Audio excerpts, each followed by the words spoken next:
வாசிங்க பார்க்கலாம் யாராவது. ஏசாயா 61:7.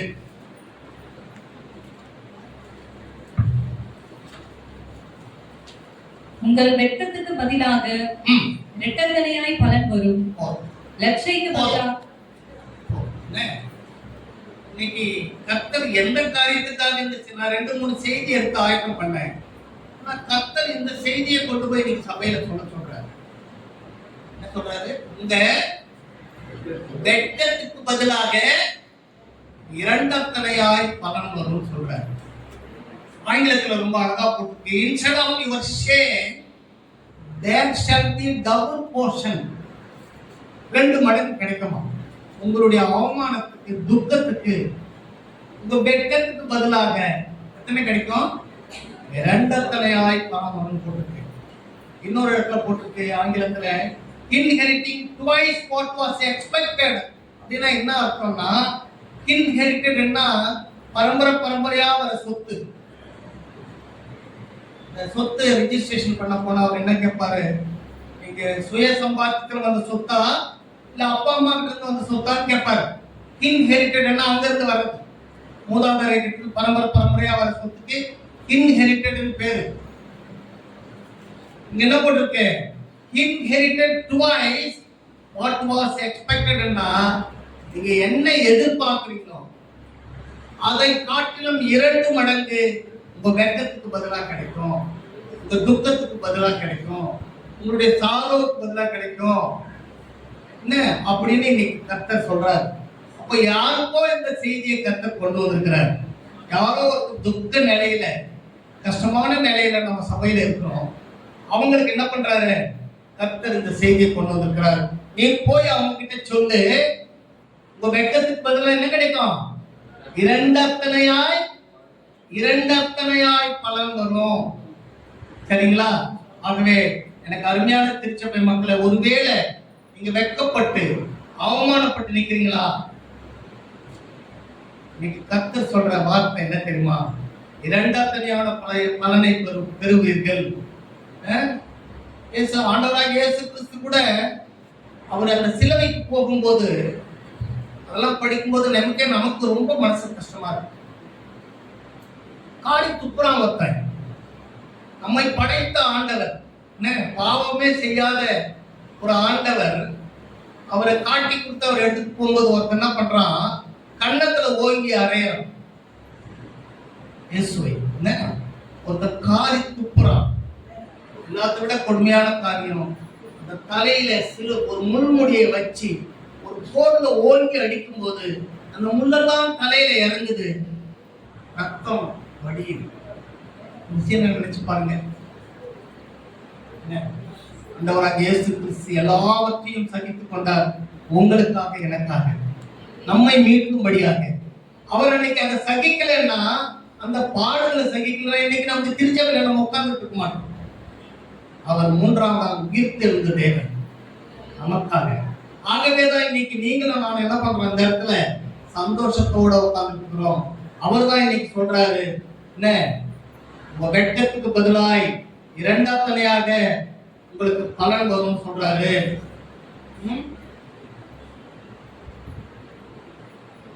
சங்கீதம் 119:71 படிங்க. அழகா சங்கீதக்காரன் எழுதுறான் பாருங்க. 119:71. நான் உபத்திரவப்பட்டது எனக்கு நல்லது. நான் உபத்திரவப்பட்டது எனக்கு நல்லது. எனக்கு நல்லது. அதனால் உமது பிரமாணங்களை கற்றுக்கொள்கிறேன். அதனால் உமது பிரமாணங்களை கற்றுக்கொள்கிறேன். அருமையான திருச்சபை மக்களே, கஷ்டம், வெட்கம், அவமானம், உபத்திரம் வரலன்னா கர்த்தருடைய பிரமாணங்களை நம்ம என்ன பண்ண முடியாது? கத்துக்க முடியாது. நான் உபத்திரவப்பட்டது நல்லது, நான் கஷ்டப்பட்டது நல்லது. ஒரு காலத்துல வெட்கப்படும் எல்லாரும் என்ன ஒரு மாதிரி பேசுனாங்க. எங்க குடும்பத்துல ஒவ்வொரு பெருசா சர்ச்சைக்கு போறான்னு சொன்னாங்க. அவன் பெருசா வெள்ளை துணியை கட்டிட்டு சர்ச்சைக்கு போயிடுன்னு சொன்னாங்க. அவமானப்படுத்தினாங்க, வெட்கப்படுத்தினாங்க.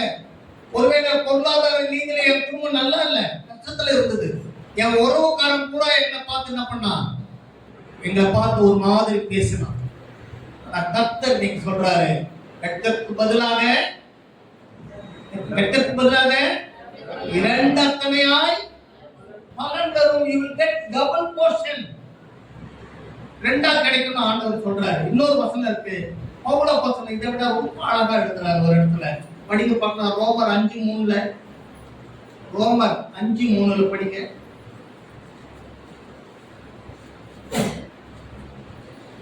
அது மாத்திரமல்ல, உபத்திரவம் பொறுமையையும். நேர்த்தி படிங்க. உபத்திரவம் என்னத்தை கொடுக்கும்? பொறுமையை கொடுக்கும். ஆமாங்க, கஷ்டம் தான் என்ன பண்ணும், யாராவது ஏதாவது சொன்னா கூட பொறுமையா போறதுக்கு நம்ம கத்துக் கொடுக்கணும். திட்டிட்டு போறாங்க, என் நிலைமை இன்னைக்கு அப்படி இருக்கு, அவங்க திட்டுறாங்க, நான் அதை ஏற்றுட்டு தான் ஆகணும். உபத்திரவம் கஷ்டம் எதை கொடுக்கும்? பொறுமையை கொடுக்கும். அடுத்தது பொறுமை பரீட்சையையும். பொறுமை பரீட்சையை கொடுக்கணும் போட்டிருக்கு. பரீட்சைனா என்ன? நான் உள்ள போய் ஆங்கில அந்த பரீட்சைன்றது எனக்கு சரியா விளங்கல. ஆங்கில வேதாகமத்துல போய் பார்க்கும்போது கேரக்டர்னு போட்டிருந்தது. என்ன பொறுமை என்ன கொடுக்குமா? உங்களுடைய நடத்தையை மாத்தாதா, கோவப்பட்டு உடைச்சிடாதீங்கன்னு சொல்லுவாங்க. அவசரப்பட்டு எதையும் செஞ்சிடாத, பொறுமையா இரு நம்ம அப்பா அம்மா சொல்லுவாங்க நம்ம கிட்ட, டே ஏன்டா சும்மா போயிட்டு இது பண்ணிட்டு இருக்க, கொஞ்சம் பொறுமையா இருந்தா எல்லாம் சரியா போயிடும் சொல்லுவாங்க. பொறுமை நடத்தை, நல்ல நடத்தையை கொண்டு வரும். பொறுமை எதை கொடுக்கும்? பரீட்சையை கொடுக்கும். பரீட்சை என்ன கொடுக்கும்? பரீட்சை நம்பிக்கையையும் உண்டாக்குறது என்று நாங்கள் அறிந்தோம். பரீட்சை எதை கொடுக்கும்? நம்பிக்கை கொடுக்கும். நம்பிக்கை கொடுக்கும். என் ஆண்டவர் இன்னைக்கு சொல்லியிருக்காரு, இந்த ஞாயிற்றுக்கிழமை என்ன சொல்லியிருக்காரு? உன் வெட்கத்துக்கு பதிலா அவன் ரெண்டத்தனையும் அவனுக்கு கொடுப்பேன்னு சொல்லியிருக்கிறாரு. ஆகவே எனக்கு நான் என்ன பண்ணுவேன்? நம்பிக்கை இருக்கு. கர்த்தர் எனக்கு செய்வார்ன்ற நம்பிக்கை இருக்கு. செய்வார்ங்கிற நம்பிக்கை இருக்கு. எனக்கு அருமையான கிறிஸ்தவ மக்களே, கிறிஸ்தவ வாழ்க்கைன்றது ஒரு பெட் ஆஃப் ரோசஸ் இல்ல, ஒரு ரோஜாவுக்கு போட்டு அது மேல படுத்துக்கிற நிம்மதியான சந்தோஷமான வாழ்க்கை இல்ல. கிறிஸ்தவ வாழ்க்கை ரொம்ப கடினமான வாழ்க்கை. ஆனால் அவைகளின் மத்தியிலே சமாதானம் இருக்கிறத நீங்க பாப்பீங்க. அப்படித்தானே உலகத்துல பாருங்க, ஒண்ணுமே அந்த உண்மையா பொய்யான்னு கூட தெரியாது. ஜனங்க எவ்வளவு பக்தி பரவசத்தோடு போறாங்க பாருங்க. ஆனா அதே நிலையில தான் இருக்காங்க. நமக்கு எந்த விதமான மாற்றம் இல்லை. கிறிஸ்தவர்களுக்கு அப்படி இல்லை. உபத்திரம் இருக்கும், கஷ்டம் இருக்கும், ஃபேமிலியில சண்டை இருக்கும், எல்லாம் இருக்கும்.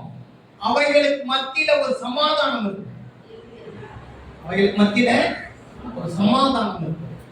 ஒருத்தருக்கு ஒருத்தர் புரிஞ்சுக்கிற ஒரு தன்மை இருக்கும்.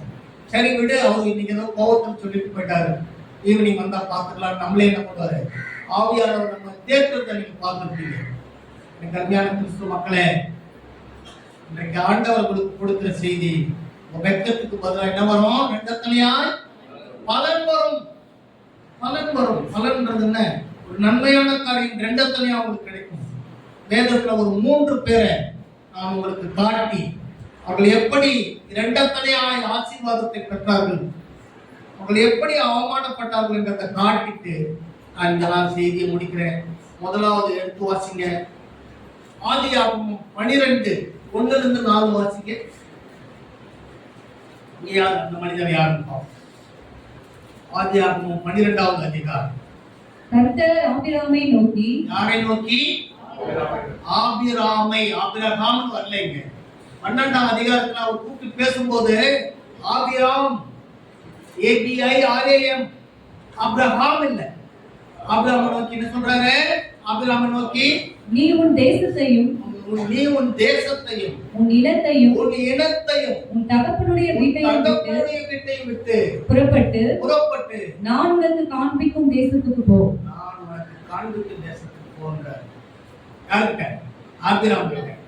அந்த மனுஷனும் போறார்.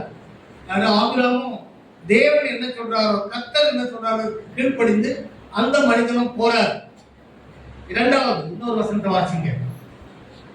நான் உன்னை பெரிய படிங்க, அந்த வசனத்தை படிங்க. என்ன சொல்றாரு? நான் உன்னை பெரிய ஜாதியாக்கி உன்னை ஆசீர்வதித்து உன் பேரை பெருமைப்படுத்துவேன். நீ ஆசீர்வாதமாயிருப்பாய். உன்னை ஆசீர்வதிக்கிறவர்களை ஆசீர்வதிப்பேன். உன்னை சபிக்கிறவர்களை சபிப்பேன். பூமியில் உள்ள வம்சங்கள் எல்லாம் உனக்குள் ஆசீர்வதிக்கப்படும் என்றார். ஆபிரகாம் சொல்றார், நாட்கள் ஓடிங்க.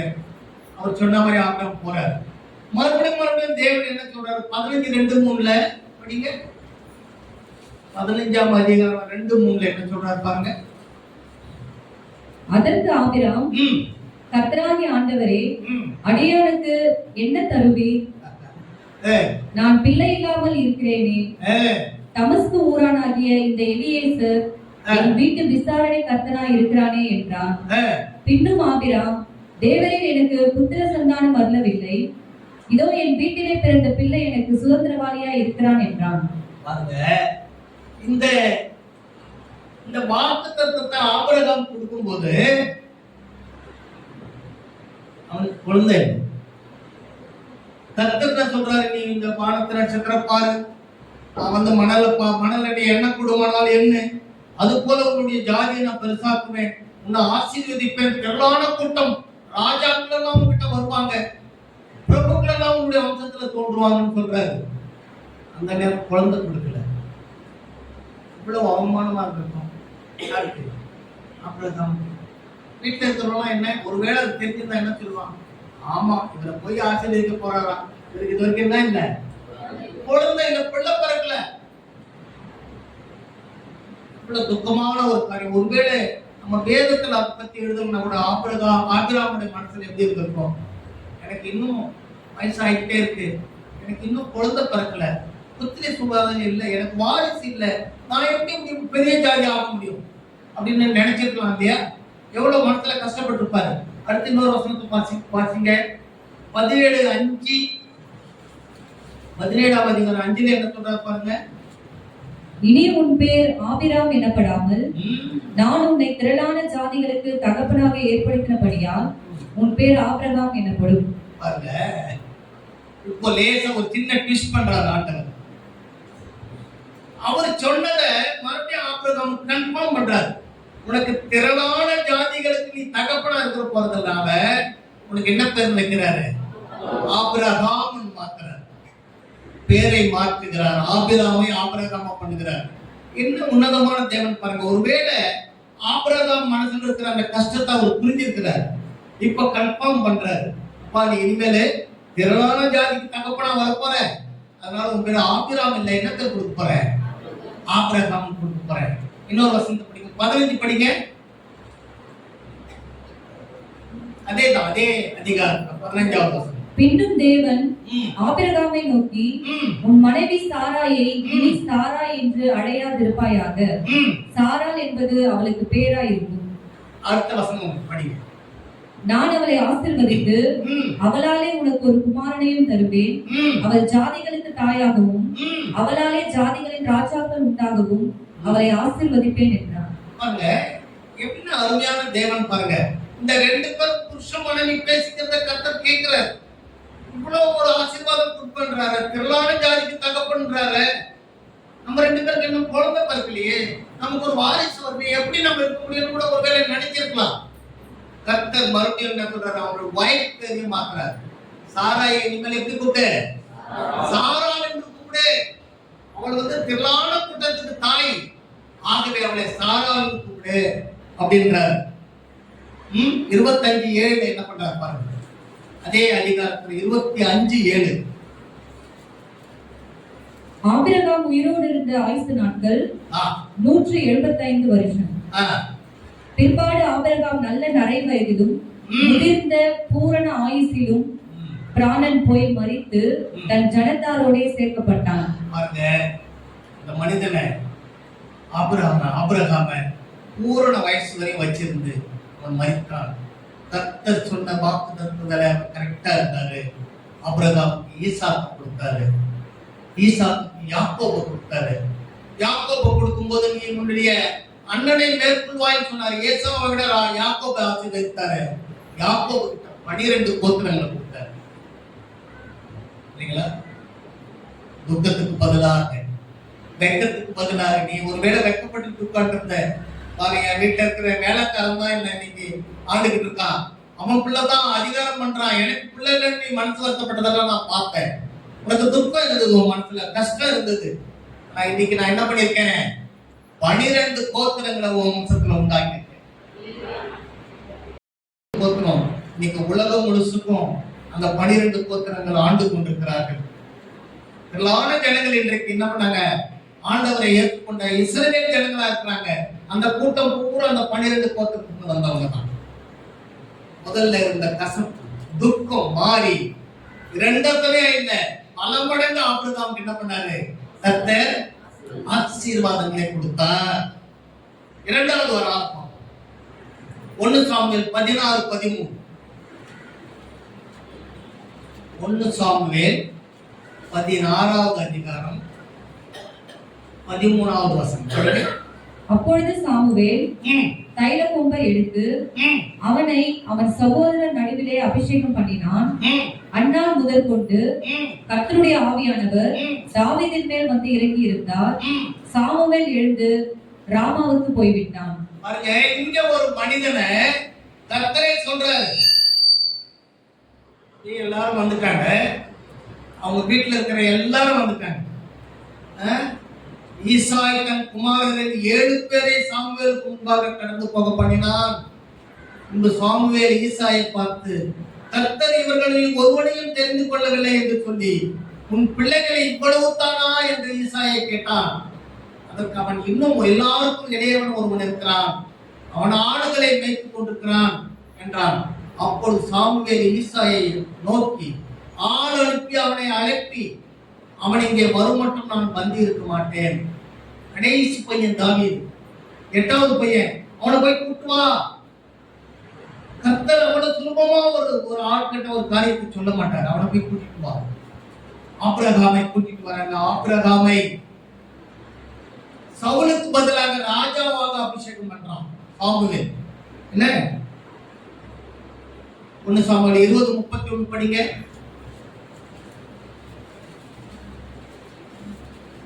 நடக்கிற காரியத்தை பாருங்க. ஈசாயின் மகன் பூமியின் மேல் உயிரோடு இருக்கும் நாள் வரையும் நீயானாலும் உன் ராஜ்யபாரமானாலும் நிலைப்படுவதில்லை. இப்போதே அவனை அழைப்பித்து என்னிடத்தில் கொண்டு வா, அவன் சாக வேண்டும் என்றான். சவுல் சொல்றாங்க. சவுல் என்ன சொல்றான், நம்ம பையன் யோனத்தானை பார்த்து சொல்றான், டேய், அந்த தாவீது இருந்தான்னா நம்ம வம்சத்துல நம்ம ராஜாவா இருக்க முடியாது, அவனை இப்பவே கூப்பிடு, அவனை கொண்டு போட்டுறணும். அந்த தாவீதோட நேரத்துல வாழ்க்கையில அவன் நிறைய நேரம் ஓடிக்கிட்டே தான் இருக்கான். எவ்வளவு கஷ்டம் இருந்திருக்கும்.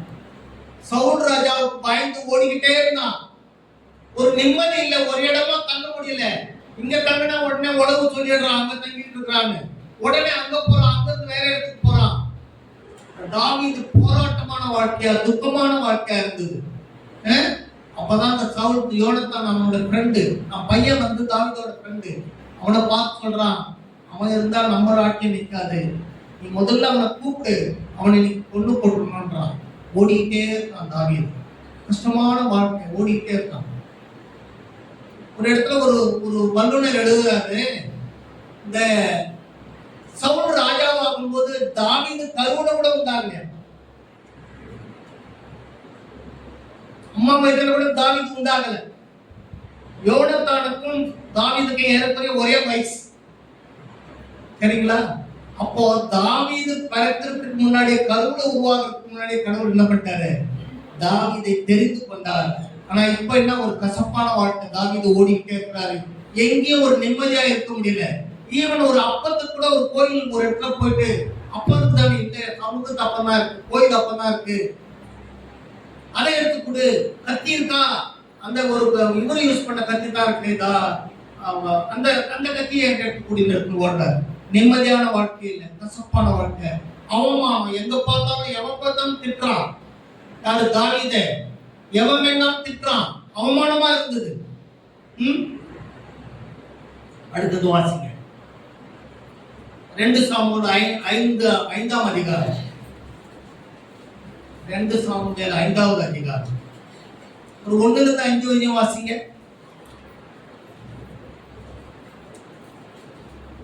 அக்காலத்தில் இஸ்ரவேலின் கோத்திரங்கள் எல்லாம் எப்ரோனில் இருக்கிற தாவீதினிடத்தில் வந்து, இதோ நாங்கள் உம்முடைய எலும்பும் உம்முடைய மாம்சமும் ஆனவர்கள். சவுல் எங்கள் மேல் ராஜாவா இருக்கும் போதே இஸ்ரவேலை நடத்தி கொண்டு போனவரும் நடத்தி கொண்டு வந்தவரும் நீரே. கர்த்தர் என் ஜனமாகிய இஸ்ரவேலை நீ மேய்த்து. 5வது வசனம் படிங்க. அவன் எப்ரோனில் யூதாவின் மேல் 7 வருஷமும் 6 மாதமும் எருசலேமில் சமஸ்த இஸ்ரவேலின் மேலும் யூதாவின் மேலும் 33 வருஷமும் ராஜ்யபாரம் பண்ணினான். என்ன நடக்கு தெரியுமா? சவுலுக்கு பயந்து ஓடினான். சவுல் இறந்தாச்சு, யோனாத்தான் இறந்தாச்சு. இந்த ஜனங்க இஸ்ரவேல் ஜனங்கள் யூதா ஜனங்க போய் தாவீது கிட்ட கேட்கிறாங்க, நீங்க வாங்க, நீங்க தான் எங்களை நடத்திட்டு போறவங்க வாங்கன்னு கேட்கிறாங்க. தாவீதை கூட்டிட்டு வந்தது 40 வருஷம். அவர் ராஜாவாகும்போது 30 வயசு. 40 ஆண்டுகள் இஸ்ரவேல் ஜனங்களை ராஜ்யபாரம் பண்ணினார். அதுக்கப்புறம் கூட சில காரியங்களை நான் இந்த வேதத்தை பார்க்கிறேன். தன் பிள்ளை அப்சலோமுக்கு பயந்து ஓடுற துக்கமான காரியம்.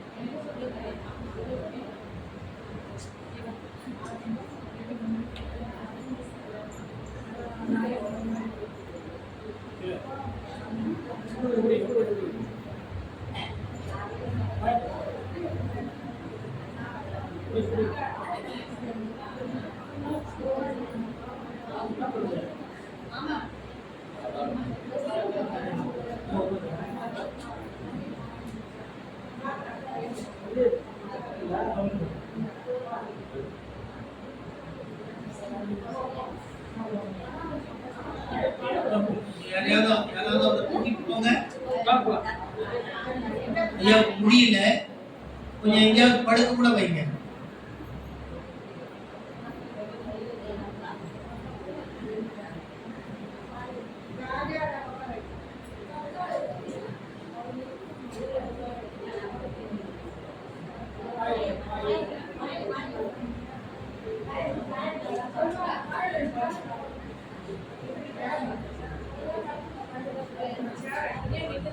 படுக்க வை.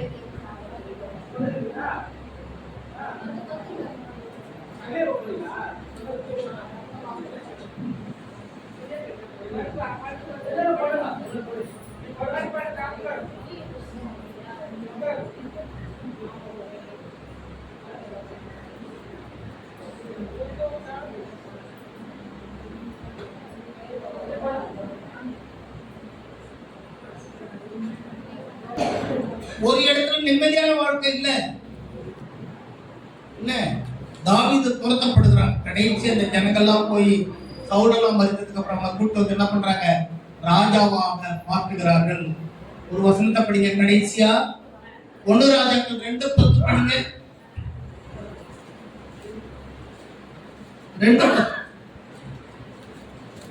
பின்பு தாவீது தன் பிதாக்களோட நித்திரை அடைந்து தாவீதின் நகரத்தில் அடக்கம் பண்ணப்பட்டான். அங்க தாவீதோட துக்கம், வெட்கம், அவமானம் இருந்த வாழ்க்கையெல்லாம் மாறி தாவீது தனக்குன்னு ஒரு வீடை கட்டினாரு. நம்முடைய சாலமோனுக்கு எல்லா சொத்தையும் சேர்த்து வச்சு அந்த ஆலயத்தை கட்டுறதுக்குரிய எல்லா பொருளையும் கொடுத்தாரு. அவருக்கு 2 அர்த்தமே இல்லை, பல மடங்கு ஆசீர்வாதங்களை கர்த்தர் கொடுத்தாரு தாவீதுக்கு. இன்னைக்கு நம்மளை பார்த்து கர்த்தர் சொல்றாரு, எனக்கு அருமையானவர்களே, வெட்கத்துக்கு பதிலாக 2 அர்த்தமையாக என்ன வரும்? பலன் வரும்னு சொல்றாரு. முதல்ல ஆபிரகாம பார்த்தோம். ஆபிரகாமுக்கு என்ன பண்ணாரு? கர்த்தர் இந்த வெட்கத்தெல்லாம் எடுத்து போட்டு, அவமானத்தெல்லாம் எடுத்து போட்டு ஆசீர்வதித்து இந்த பூமியின் எல்லா ஜனங்களுக்கும் தகப்பனாக்குறார். 2வது பார்த்தோம் தாவீது ராஜா. 4 வருஷத்துக்கும் ஓடிக்கிட்டே இருந்தார் பயந்துட்டு. அவர் என்ன பண்ணார்? கர்த்தர் மறுபடியும் ராஜாவாக்கி உயர்த்தி சிங்காசனத்தை உட்கார வச்சு. அவர் முதிர் வயதுல மரித்தார். மூன்றாவது ஒரு ஆள் பார்ப்போம். யோபு 1வது அதிகாரம் 21, 22 வசனங்களை படிங்க. நிர்வாணியாய் என் தாயின் கர்ப்பத்திலிருந்து வந்தேன், நிர்வாணியாய் அவ்விடத்துக்கு திரும்புவேன். கர்த்தர் கொடுத்தார், கர்த்தர் எடுத்தார், கர்த்தருடைய நாமத்துக்கு ஸ்தோத்திரம் என்றான். பாருங்க, இந்த யோபு புத்தகத்தை வீட்டுல போய் வாசிச்சு பாருங்க. என்ன 7 பையன் 3 பொண்ணு, எத்தனை ஆடு இருக்குது, எத்தனை மாடு இருக்குது, ஒட்டகம் இருந்ததெல்லாம் போட்டுருக்கு, எல்லாம் போச்சு, எல்லாம் போச்சு. அவ்வளோ ஒரு கோட்டீஸ்வரர் பணக்காரன், எல்லா பொருளும் போயிட்டு கடைசியில உடம்புல வியாதி வந்து ஒரு ஒரு ஒரு ஒருத்தர் எழுதுறாரு, ஒரு பைபிள் ஸ்காலர் ஒருத்தர் எழுதுறாரு, 8 மாதத்துல 10 விதமான வியாதி வந்துதான் யாருக்கு? யோபு. இவ்வளவு கஷ்டமா இருக்கு, எவ்வளவு கடினமா இருந்திருப்பாரு. அந்த அவங்க ஃப்ரெண்ட்ஸ் எல்லாம் தூசிக்கிறானுங்க, என்னப்பா பெரிய உத்தம, பாரு கடவுள் உனக்கு என்ன கொடுத்தாரு பாரு, அப்படிதான் சொல்லுவான். நீ எந்த நிலையில இருக்கிற பாரு, இன்னைக்கு நீ பெருசா சர்ச்சின்னு சொல்லிட்டு இருந்திய, இன்னைக்கு நிறைய இருக்கிற நிலைய பாரு. யோபு எல்லாருமே என்ன பண்ணானுங்க? வசப்பட நண்பர்கள்லாம். அவன் வாய்ப்பு கூட என்ன சொல்றா பாருங்க, 2:9 என்ன சொல்றா பாருங்க அம்மா, படிங்க. அப்பொழுது அவனுடைய மனைவி சொல்றாங்க அவனுக்கு, அவனை பார்த்து, நீ இன்னும் உம்முடைய உத்தமத்தில் உறுதியாய் நிற்கிறீரோ? தேவனை தூஷித்து ஜீவனை விடும் என்றார். என்னையா இவ்வளவு வியாதி வந்திருக்கு, ஒரு ஓட்டை எடுத்து ராத்திரியும் பகலமா சொரிஞ்சிட்டு கிடக்குற, என்ன சொரிஞ்சிட்டு கிடக்குற, வியாதி கொடூரமா இருக்கு. இன்னொரு இடத்துல போட்டு அந்த வியாதி எப்படி இருக்குதுன்னு சொல்லிட்டு படிங்க. 13ஆம் வசனம் படிங்க. அதே அதிகாரம். வந்து அவன் துக்கம் மகா கொடிய துக்கம் என்று கண்டு ஒருவரும் அவனோடு ஒரு வார்த்தை பேசாமல் இரவு பகல் 7 நாள் அவனோடு கூட தரையிலே உட்கார்ந்திருந்தார்கள். பயங்கரமா இருக்கு. இன்னொரு இடத்துல போட்டுட்டு தூண்டெல்லாம் நிறம் மாறிடுச்சான், தடிப்பாயிருச்சான், சீடு கொட்டுதான். அந்த ஓடை எடுத்து சொல்லிட்டு இருக்க ராத்திரியும் பகலும். பெரிய பணக்காரனா இருந்தவன். எத்தனை பேர் அவமானப்படுத்திருப்பாங்க, எத்தனை பேர் பேசியிருப்பாங்க. பெருசா சர்ச்சுக்கு போறாரு, சரி பெருசா பெரியவர்ன்றாரு, பாட்டு பாடுறாரு, இன்னைக்கு நீ வந்திருக்கிற நிலைமையை பாருங்க அப்படின்னு யோபு எத்தனை பேர் அவமானப்படுத்திருப்பாங்க. கடைசியில யோபுவோட கடைசி அதிகாரத்துல அவருக்கு என்ன வந்ததுன்னு படிங்க. 42ஆம் அதிகாரம் 10ஆம் வசனம். யோபு 42:10. யோபு தன் சிநேகிதருக்காக வேண்டுதல் செய்த போது கர்த்தர் அவன் சிறையிருப்பை மாற்றினார். யோபுக்கு முன்னிருந்த எல்லாவற்றை பார்க்கிலும் இரட்டத்தனையாய் கர்த்தர் அவனுக்கு தந்தருளினார். நீங்க இன்னும் கூட யோபு புத்தகத்தை வீட்டுல போய் வாசிப்பாங்க. மறுபடியும் 10 குமாரர்கள் பார்ப்பாங்க. 500 எருதுன்னா மறுபடியும் 1000 எருது தான் கிடைச்சிருக்கும். 500 ஒட்டகம்னா 1000 ஒட்டகமா கிடைச்சிருக்கும். 5000 ஆடுன்னா 10,000 ஆடா கிடைச்சிருக்கும். படிச்சிருந்து வேதத்துல போட்டிருக்கு. அந்த நிலைமை வர வரையும் அந்த மனுஷன் எவ்வளவு கஷ்டப்பட்டிருப்பாரு. எனக்கு அருமையான கிறிஸ்தவ மக்களே, உபத்திரவம் பட்டது நல்லது.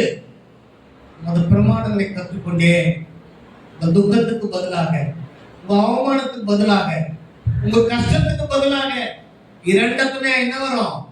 பலன் வரும். கர்த்தர் செய்வார். கிறிஸ்துவ நம்பிக்கை தான். கர்த்தர் நீ கொடுக்கிற வசனம் அதுதான். என்ன நீங்க தைரியமா இருங்க, கர்த்தரை இரண்டத்தனையாய் நமக்கு திருப்பி கொடுப்பார். என்ன உபாகமம் 30:3 என்ன சொல்லுது? தேவனுடைய திட்டத்துல தேவன் உங்களுக்கு என்ன திட்டம் வச்சிருக்கிறாரோ அந்த நம்பிக்கையா இருங்க. யோபு 1:8 என்ன சொல்லுது? உண்மை உள்ளவர்களா இருங்க. Be faithful, stay faithful. வெறும் உண்மை உள்ளவர்களா மாத்திரம் இருக்காதீங்க, தொடர்ந்து இருங்க. போட்டு ஸ்டே, கடைசி வரைக்கும் உண்மை உள்ளவர்களா இருங்க. மூன்றாவது 1 கொரிந்தியர் 5:17 ஏதோ நடந்திருக்கும் வீட்டுல, நம்ம ஃபேமிலியில, அதெல்லாம் மறந்துருங்க. பழைய காரியங்களே யோசிச்சுட்டு இருக்காரு. பழையவளை மறந்துருங்க. நீங்கள் புதிதாக்கப்பட்ட ஜனங்கள். கர்த்தர் நம்ம கொடுக்கிறது, இன்னைக்கு கொடுத்திருக்கிற வாக்குத்தத்தம் என்ன கொடுத்திருக்கிறாரு? உங்களுடைய அவமானத்துக்கு பதிலாக, துக்கத்துக்கு பதிலாக நான் என்ன கொண்டு வருவேன்? இரண்டத்தனையாய் பலன் கொண்டு கொண்டு வருவேன்னு சொல்றாரு. எனக்கு அருமையான கிறிஸ்து மக்களே, கர்த்தர் இன்னைக்கு யாருக்கோ அந்த செய்தியை கொண்டு வந்திருக்கிறார். நீங்க தைரியமா இருங்க. கர்த்தர் என்ன பண்ணுவார்? உங்க குடும்பத்துல ரெண்டத்தனையான பலனை கர்த்தர் கொண்டு வருவார். ஜெபிக்கலாமா? எல்லாரும் கண்களை மூடலாம்.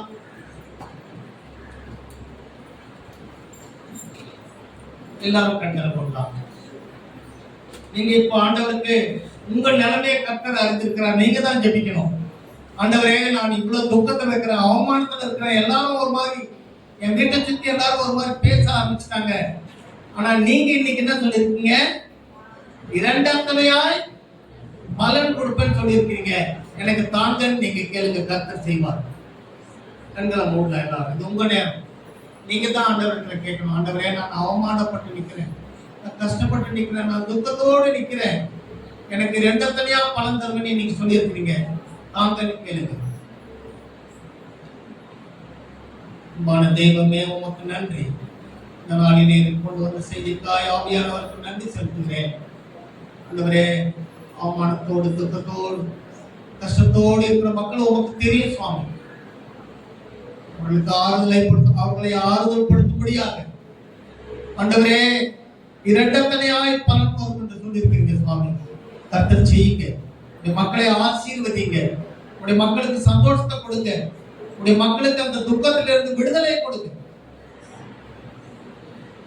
சமூகத்தில் நம்முடைய பிள்ளைகளை வைக்கிறேன் ஆண்டவரே. இயேசு கிறிஸ்து நாமத்தில் வேண்டிக் கொள்கிறேன்.